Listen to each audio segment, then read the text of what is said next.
দখলদার ইসরায়েলি বাহিনীর আগ্রাসনের মধ্যেই গাজা উপত্যকায় 500 ফিলিস্তিনি পবিত্র কোরআন মুখস্থ করেছেন। স্থানীয় সময় বৃহস্পতিবার 25 ডিসেম্বর গাজা সিটির আল শাতি শরণার্থী শিবিরে এক অনুষ্ঠানের মাধ্যমে তাদের সম্মাননা জানানো হয়। এক প্রতিবেদনে টিআরটি ওয়ার্ল্ড জানিয়েছে, স্থানীয় ধর্মীয় ও সামাজিক প্রতিষ্ঠানগুলোর আয়োজনে এ অনুষ্ঠানে হিফজ সম্পন্ন করা সদস্যদের পরিবার, আলেম, শিক্ষক ও বাসিন্দারা অংশ নেন।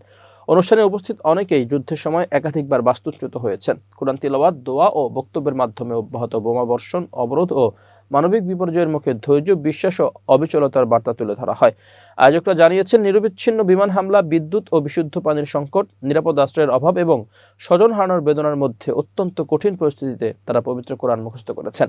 অনেকেই বিপুল সংখ্যক লোকের ভিড়ে আশ্রয় কেন্দ্রে, ক্ষতিগ্রস্ত বাড়ি বা অস্থায়ী শ্রেণীকক্ষে মোমবাতির আলোতে পড়াশোনা করেছেন।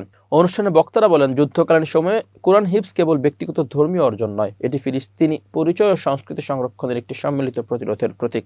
সংবর্ধনা অনুষ্ঠানে একজন আয়োজক বলেন, যখন ইসরায়েল আমাদের জীবন, সংস্কৃতি ও ভবিষ্যৎ মুছে দিতে চায়, তখন এই হাফেজ ও হাফেজারা আল্লাহর বাণীকে নিজেদের হৃদয়ে সংরক্ষণ করে রেখেছেন।